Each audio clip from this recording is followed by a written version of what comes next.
Bueno, nos encontramos con Carlos Raimundi, abogado, docente universitario de Derecho, también varias veces fue ya legislador en el Parlamento argentino y también cumplió la función de embajador en la OEA, embajador argentino en la OEA. ¿Cómo estás, Carlos?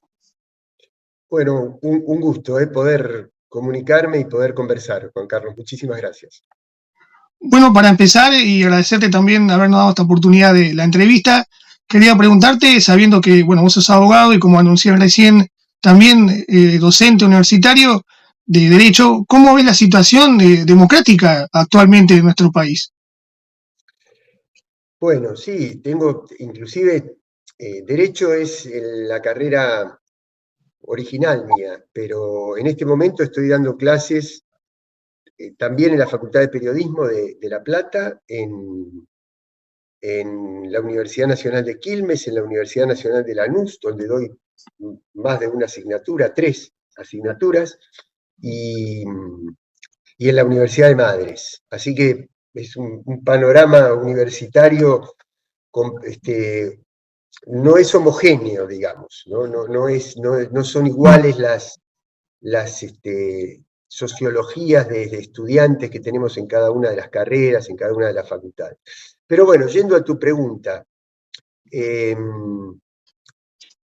mirá, eh, es difícil, la cuestión democrática es muy amplia y tiene muchas aristas, pero yo preferiría pararme en la democracia profunda, ¿no? En la democracia más genuina, más sustantiva, que es, como la palabra lo indica, demos pueblo, kratos, poder, si verdaderamente si el pueblo tiene algún poder en este sistema.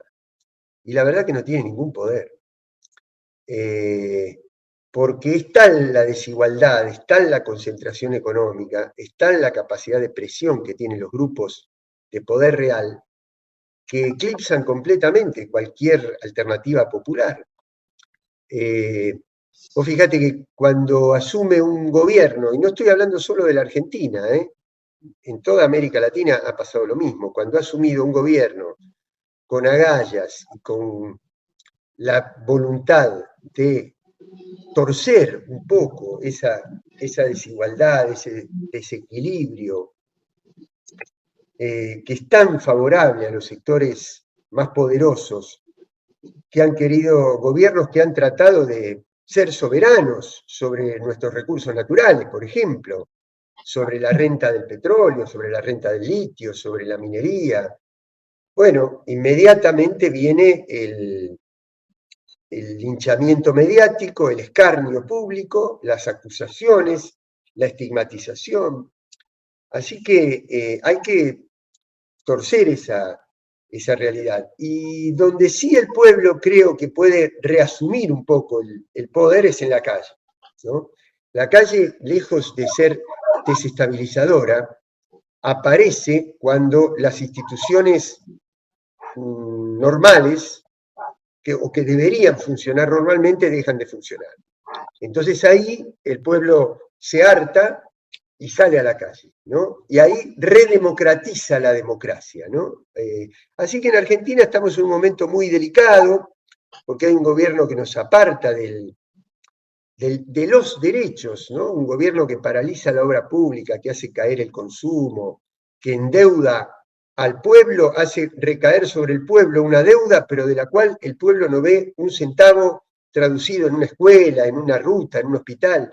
Así que estamos en un momento de grave alteración de la democracia y yo espero que el pueblo, tanto en las urnas como en la calle, le vuelva a dar contenido popular a esta democracia. Considerando que vos, Carlos, también ya fuiste candidato, fuiste diputado en el proceso de los 90, en el principio de los 90, y que ahora volvés a ser candidato por Fuerza Patria, ¿considerás que es muy similar el proceso que se está dando en lo que fueron esos primeros años del menemismo con los que se están dando ahora? Mira, en algunos aspectos sí, en el aspecto del alineamiento incondicional con los Estados Unidos, en el aspecto de hacer retirar al Estado de toda intervención en el proceso económico, en eso sí, pero yo creo que en este momento hay una situación más grave todavía, porque en los años 90, ¿por qué duró más de una década el menemismo que luego encontró su continuidad en la política de la Rúa?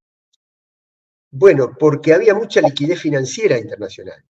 Porque no te olvides que Menem asume en el mismo año que cae el muro de Berlín, es decir, que el bloque capitalista le gana la contienda mundial al comunismo, entonces absorbe el sistema económico soviético y eso le da un poder prácticamente de dominio sobre todo el planeta, sobre la economía de todo el planeta. Entonces hay un gran poder financiero, una gran liquidez de recursos.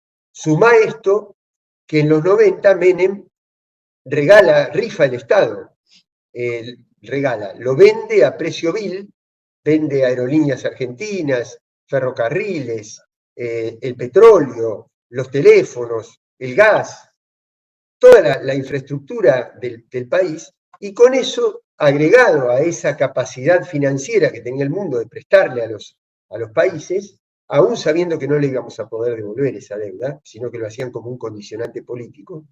Entonces había recursos para poder disimular el ajuste y demorar la protesta social muchos años. Hoy hay la situación inversa, vos fíjate que hay proteccionismo en el mundo, es decir, los países quieren retraer los recursos, no prestarlos, sino cuidarlos, protegerlos. Entonces hay mucho menos recursos, por eso es que se han agotado las herramientas que tiene este gobierno para endeudarse, ¿no? Que ha tenido que acudir ahora de rodillas al gobierno de los Estados Unidos. Para meterle también ese tema, sabiendo que fuiste embajador en la OEA, embajador argentino en la OEA, ¿cómo ves, no, esta base que va a parecer que se está estableciendo de Estados Unidos en Ushuaia y esta intromisión de el que va a ser embajador argentino Lamelas en la política interna? Bueno, comencemos por lo primero. El contexto internacional. Y es muy importante leer correctamente el contexto internacional para poder tomar decisiones correctas también en política interna. Estados Unidos está perdiendo poder, está perdiendo prestigio, está perdiendo legitimidad. Pero cuando hay un país que fue superpotencia y hoy está en retirada en el resto del mundo, ¿qué es lo que trata de hacer? Trata de replegarse sobre lo que tiene más cerca. Y lo que tiene más cerca es América. Entonces trata de controlar América. Por eso el control de la flota sobre el Caribe para dominar y contener a Venezuela, y esto que vos decís, ¿no? El imponerle a la Argentina, decirle, mira, quizás yo te pueda dar un swap, te pueda dar una ayuda, he gestionado un crédito para que te lo dé el Fondo Monetario Internacional, pero eso tiene precio.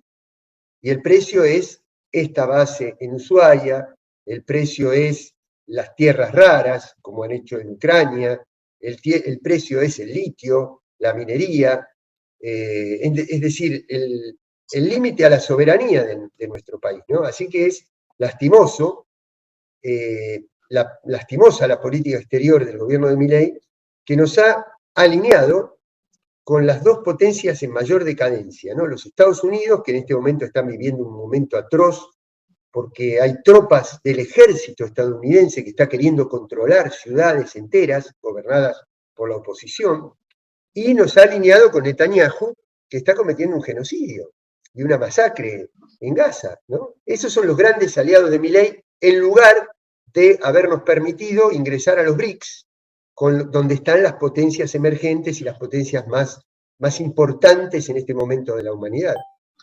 Argentina justo iba a ser miembro asociado y al asumir a Javier Milei terminó suspendiendo eso, no es que no quedó sin efecto, sino que sigue estando.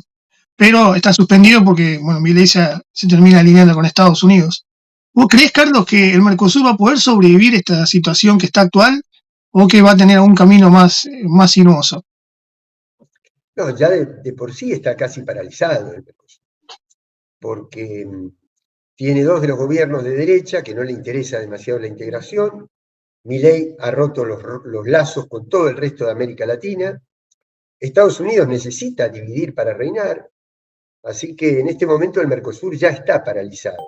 Pero indudablemente la integración es una asignatura que siempre está vigente, así que ni bien cambie el gobierno en Argentina, se va a modificar esa relación de fuerza y vamos a poder volver a encarar un proceso de integración, pero no cualquier proceso de integración, porque hay procesos de integración que también son más declamativos que profundos, ¿no? Yo me refiero a un proceso profundo de desarrollo conjunto, no solo de los 4 países que integramos el Mercosur, sino también con el conjunto de América Latina, que tiene, a pesar de todo esto que estamos narrando, sigue teniendo una riqueza extraordinaria en el mundo y sigue siendo una zona relativamente pacífica, si la comparamos, no es que no tengamos problemas, pero si la comparamos con otras regiones del planeta, es una zona pacífica que nunca tiene que dejar de serlo, ¿no? Porque una vez que entra la violencia y se torna crónica en una región, ya después es muy difícil de volver de eso, así que tenemos que preservar a una América Latina integrada, con desarrollo industrial, popular, soberana y como zona de paz. Tomando esto que vos decís, Carlos, de que Argentina y la región es una cuestión más pacífica, la respuesta que dio el pueblo argentino, por lo menos el pueblo bonaerense en estas últimas elecciones del 7 de septiembre, ante la constante agresión y violencia que se da de estos sectores, sobre todo de la Libertad Avanza, fue un matacazo en las urnas. ¿Cómo analizás esa victoria de Fuerza Patria en la provincia de Buenos Aires? Mira, el pueblo votó este esperpento que tenemos en el año 2023 como una tabla de salvación, porque el pueblo estaba muy agobiado, muy aturdido, muy en desorden la economía. A mí me tocaba mirar desde fuera del país, porque estaba cumpliendo funciones en Washington, y desde lejos, en perspectiva, se puede captar el desorden que tenía la economía argentina y cómo eso después se traducía en una gran inflación, en una gran disconformidad, en un presidente extremadamente débil. Entonces, el pueblo tomó una tabla de salvación, pero no quiere decir que coincida con esas políticas. Y creo que la elección del 7 de septiembre fue una especie de retorno a cierta normalidad, de recuperación de la conciencia, de recuperación del sentido común, ¿no? Porque este presidente y este gobierno y esta fuerza política que nos gobierna, que nos mostró esa estupidez la otra noche de desconexión de la realidad en el Teatro Arenas, ¿no? de dar un recital mientras la economía del país se cae a pedazos, ¿no? Una forma de decir estoy disociado de la realidad. Bueno, entonces el pueblo de Buenos Aires, de la provincia de Buenos Aires, optó por recuperar cierta expectativa en una fuerza popular que la conduce una persona que no está manchada, como Axel Kicillof, que está construyendo un liderazgo muy fuerte, que luchó por la unidad, mientras muchos cantos de sirena le pedían que rompiera los lazos con Cristina, obviamente él de una manera sabia, de la misma forma que Cristina, construyeron esa unidad sin la cual no se podría haber ganado. Imagínate yendo separados en 2 listas diferentes, hubiera sido catastrófico. Así que a partir de ahí se va como recomponiendo esta expectativa, esta esperanza, y además se nacionaliza, ¿no? Porque un triunfo tan grande en la provincia de Buenos Aires tiene repercusión en todo el país, y ahora estamos viendo que hay que consolidar ese triunfo el 26 de octubre, porque esta gente se está como descascarando, ¿no? Se está desgranando con escándalos permanentes, ¿no? Ahora ha salido no solo lo de las escuchas de la discapacidad con Karina, sino este vínculo de Spert, luego lo quieren poner a Santilli, y Santilli tiene vínculos también con empresas offshore y tiene un nivel de vida que no puede justificar por sus ingresos. Así que esto de haber denunciado la casta y que el pueblo argentino se lo creyó, espero que no lo volvamos a repetir. pero no ahora el 26, sino que no vuelva de nuevo alguna vez. Porque del lado del movimiento popular, no digo que no cometamos errores, cometemos errores.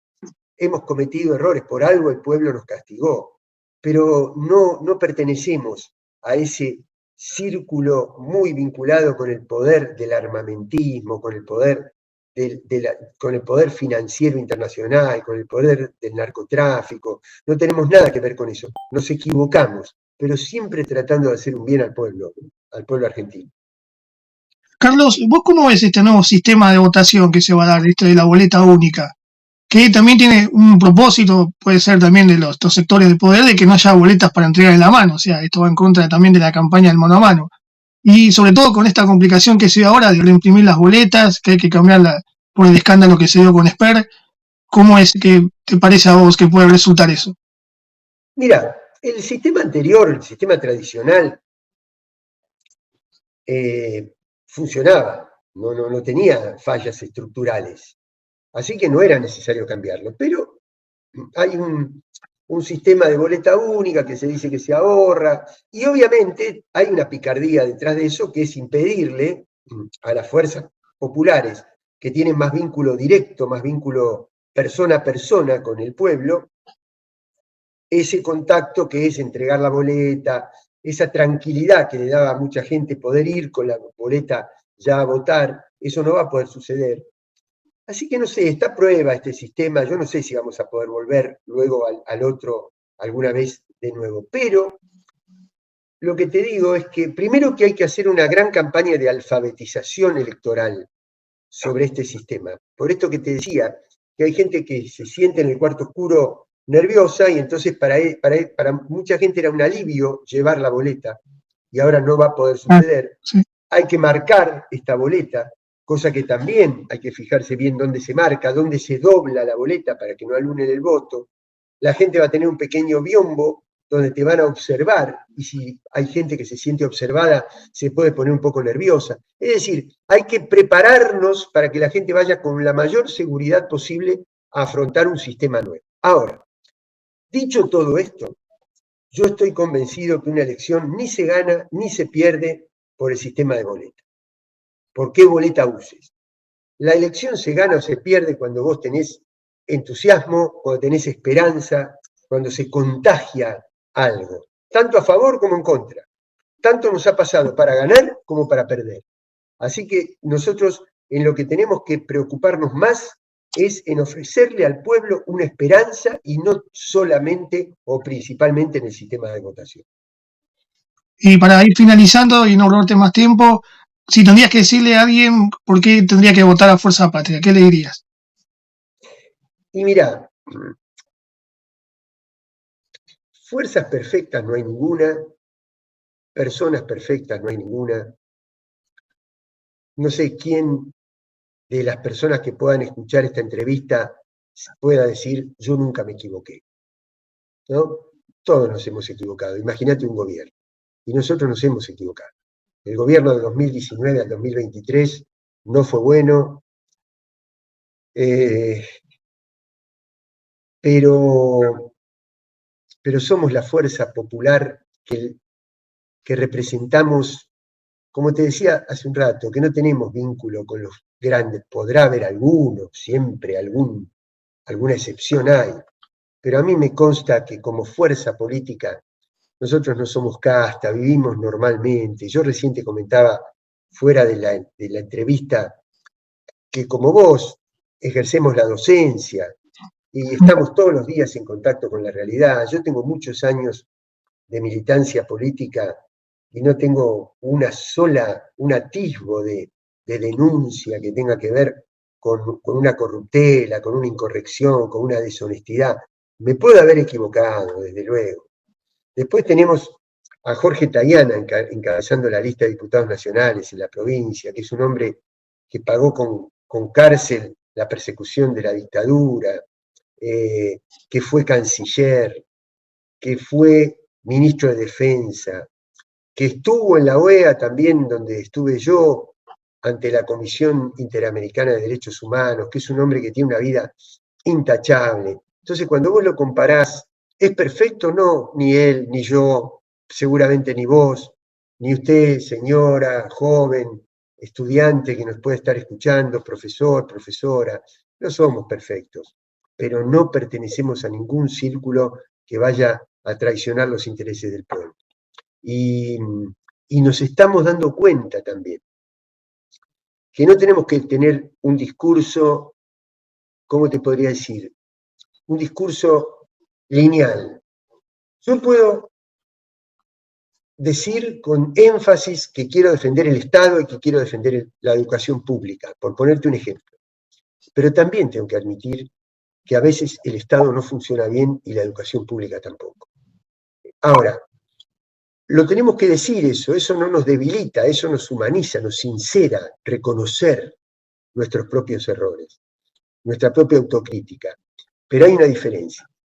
Cuando Milei denuncia las fallas en el Estado, es para destruir el Estado, no para corregir la falla.